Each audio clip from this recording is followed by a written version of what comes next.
Vlogag, this is your duo vloggers. I am A. Daniel E. Baile. I'm Justin Caldo Yegas. And today, ang ating agenda ay pupuntahan natin ang tatlo sa mga historical places dito sa Cavite at Yes. Kita Kids.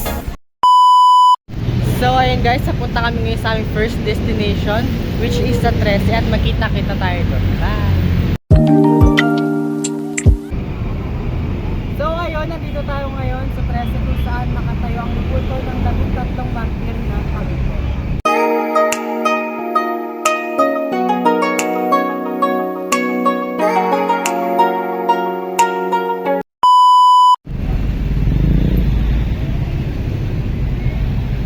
Alam nyo ba, pangalang 13 ay galing sa 13 martir ng Cavite? Hindi. Kaya ngayon, alam nyo na. Alam nyo ba na sila na pagbintangan lang sa pakikipagsabuatan sa mga Katipunero noong Agosto 31, 1896? Bagamat wala silang kasalanan sa ibinibintang sa kanila, sila ay natulan ng kamatayan noong September 12, 1896, ayon din ang taon kung kailan sila nahuli sa Puntang San Felipe, lungsod ng Cavite. Ang mga martir na ito ay sina Luis Aguado, Eugenio Cabezas, Feliciano Cabuco, Agapito Conchu, Maximo Inocencio, Maximo Gregorio, Jose Laliano, Severino Lapidario, Victoriano Luciano, Alfonso de Ocampo, Francisco Osorio, Hugo Perez, Antonio San Agustin. At alam nyo rin ba na ipinangalan sa 13 barangay dito sa 13 ang kanilang mga pangalan? Ngayon alam nyo na. So ayun guys, papunta na kami ngayon sa aming second destination. So ayun guys, nandito kami ngayon sa Silang kung saan nakatayo ang rebulto ni General Jose Ignacio Paua at aming sasalaysay kung sino nga ba siya.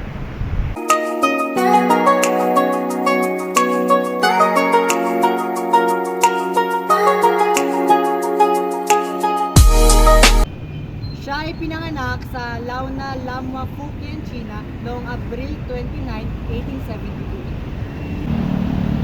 Siya ay dumating sa Pilipinas noong 1890 at pumanib sa magsikang Pilipino at tinagasan din siya ni General Emilio Aguinaldo sa pamamahala at pagtatag ng isang arsenal at paggawaan ng armas sa Imus. Siya ay Pilipino in chief na sumagi sa Katipunan at siya ay namatay noong May 24, 1926.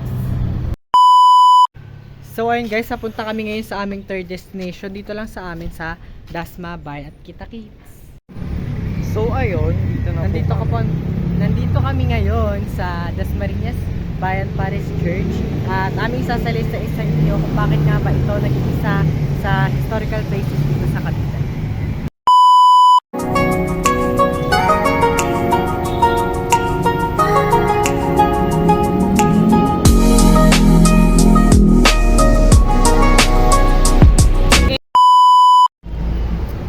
Alam nyo ba, ang Immaculate Conception Parish Church na kilala bilang Dasmariñas Church ay unang simbahang Romano-Katoliko sa lungsod ng Dasmariñas, lalawigan ng Cavite dito sa Pilipinas. Ang simbahang bato ay tinayo pagkatapos lamang na maitatag ang Dasmariñas bilang isang hiwalay na parokya noong 1866. At ang simbahan at kumbento na ito ay naging lugar ng pagdanak ng dugo noong labanan ni Perez Dasmariñas noong Revolusyon Pilipino laban sa Espanya. Ito ay idineklara bilang isang mahalagang ekstrukturang pangkasaysayan, National Historical Institute, ngayon ay National Historical Commission of the Philippines na, sa paglalagay ng isang historical marker noong 1986. At alam nyo ba guys, pwede rin ito maging tourist attraction kung lalaanan ito ng kahit kaunting pondo lang ng gobyerno. Tama? Yes. Diba?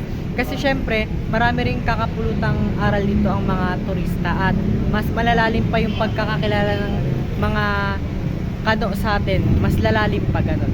Correct. At matatagpuan nyo ito dito sa Dasma Bayan sa tapat ng elementary school guys. Dito lang ayun guys, ayun. Yan. Bibigyan din namin kayo ng maps. Makikita nyo dito ito.